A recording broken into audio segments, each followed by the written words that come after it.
Assalamualaikum warahmatullahi wabarakatuh. Sahabatku yang dirahmati Allah Subhanahu wa taala, hubungan intim antara suami dan istri adalah salah satu anugerah yang diberikan oleh Allah dalam kehidupan berumah tangga.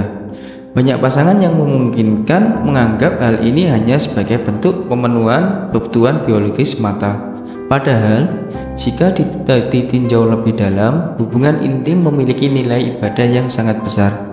Dalam kitab Fathul Izzar dijelaskan betapa pentingnya menjaga keharmonisan hubungan suami istri melalui pertemuan yang penuh kasih sayang dan cinta. Berbicara tentang hubungan intim, tidak bisa dilepaskan dari konsep sakinah mawaddah warahmah yang menjadi tujuan dari sebuah pernikahan. Melalui hubungan yang halal ini, pasangan suami istri tidak hanya memperoleh ketenangan jiwa, tetapi juga mendekatkan diri kepada Allah. Bahkan dalam sebuah hadis riwayat Rasulullah SAW pernah bersabda bahwa setiap hubungan yang dilakukan suami istri dengan niat yang benar akan menjadi pahala. Bayangkan sahabatku, setiap kali Anda dan pasangan bersatu dalam hubungan intim, itu menjadi amal yang dicatat sebagai amal ibadah. Mengapa demikian? Karena hubungan ini bukan sekedar memenuhi hawa nafsu saja, melainkan bagian dari menjaga kehormatan, memenuhi hak pasangan, dan memperkuat cinta di antara suami istri. Kitab Fathul Izzar memberikan banyak panduan tentang adab dan etika hubungan intim. Di antaranya adalah pentingnya memulai dengan niat yang baik. Sebelum memulai, dianjurkan untuk membaca doa agar hubungan ini diberkahi dan dilindungi dari gangguan setan. Dalam kitab ini juga ditetapkan pentingnya menjaga kebersihan diri sebelum dan sesudah melakukan hubungan intim. Selain itu, kitab ini menjelaskan bahwa hubungan intim adalah salah satu cara untuk menjaga kehormatan pasangan dan menghindari mereka dari perbuatan dosa. Rasulullah SAW pernah menjelaskan bahwa seorang suami yang tidak memenuhi kebutuhan istrinya atau sebaliknya dapat menyebabkan terjadinya ketegangan dalam rumah tangga. Oleh karena itu, memenuhi hak pasangan dalam hal ini adalah salah satu bentuk tanggung jawab yang harus dilakukan dengan penuh keikhlasan. Tidak hanya itu, hubungan intim juga menjadi sarana untuk menyelesaikan banyak sekali masalah dalam rumah tangga. Ketika suami istri menjalin hubungan dengan penuh kasih sayang, mereka tidak hanya mendekatkan diri satu sama lain secara fisik, tetapi juga secara emosional dan spiritual.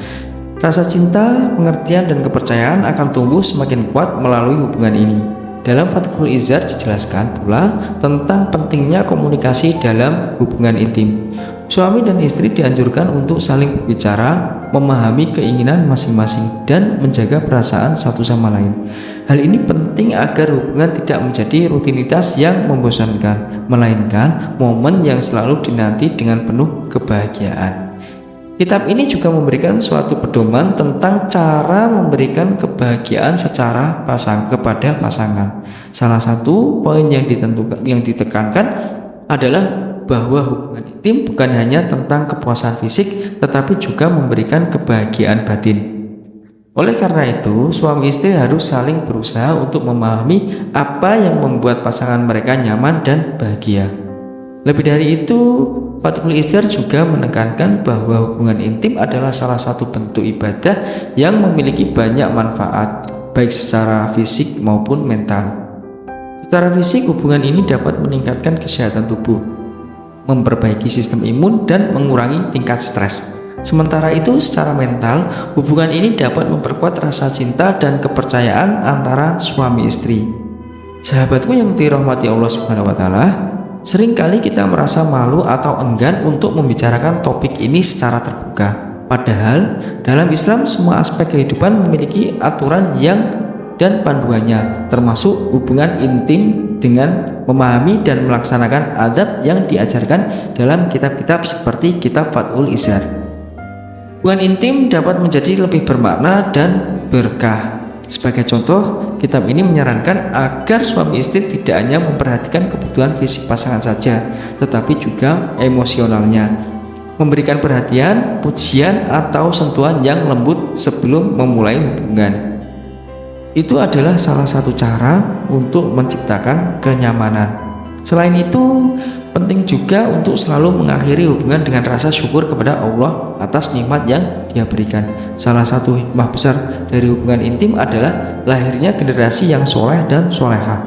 Anak-anak yang lahir dari hubungan yang didasari cinta dan ibadah memiliki potensi untuk menjadi penerus yang bermanfaat bagi umat. Oleh karena itu, setiap kali Anda dan pasangan melakukan hubungan, niatkanlah untuk mendekatkan diri kepada Allah dan memohon agar dikaruniai keturunan yang menjadi penyejuk hati. Namun sahabatku, kita juga harus ingat bahwa hubungan intim harus dilakukan dengan penuh kesadaran dan tanggung jawab. Jangan sampai hubungan ini hanya menjadi penyebab keretakan dalam rumah tangga karena kurangnya perhatian terhadap adab dan etika yang diajarkan. Bagi pasangan yang mungkin merasa kurang harmonis dalam hubungan, kitab Fathul Izar memberikan banyak tips untuk menghidupkan kembali cinta dan gairah dalam rumah tangga. Salah satunya adalah dengan mencoba hal-hal baru yang sesuai dengan syariat Islam. Suami dan istri dianjurkan untuk saling terbuka dalam membahas apa yang mereka inginkan dan apa yang mereka butuhkan, sehingga hubungan dapat berjalan dengan baik. Pada akhirnya hubungan intim bukan hanya soal fisik semata, tetapi juga soal bagaimana sih suami dan istri saling mencintai dan saling menghormati, dan juga mendekatkan diri kita kepada Allah Subhanahu wa Ta'ala. Dengan memahami ajaran Islam melalui kitab seperti Fathul Izar, kita dapat menjalani hubungan ini dengan penuh keberkahan dan kebahagiaan. Sahabatku, semoga pembahasan ini membawa manfaat dan menginspirasi kita semua untuk menjadikan hubungan suami istri sebagai sarana ibadah yang mendekatkan diri kepada Allah. Jangan pernah malu untuk mempelajari hal ini karena semuanya adalah bagian dari upaya kita untuk menjadi pasangan yang lebih baik. Demikian pembahasan ini, semoga menjadi berkah untuk kita semua. Wassalamualaikum warahmatullahi wabarakatuh.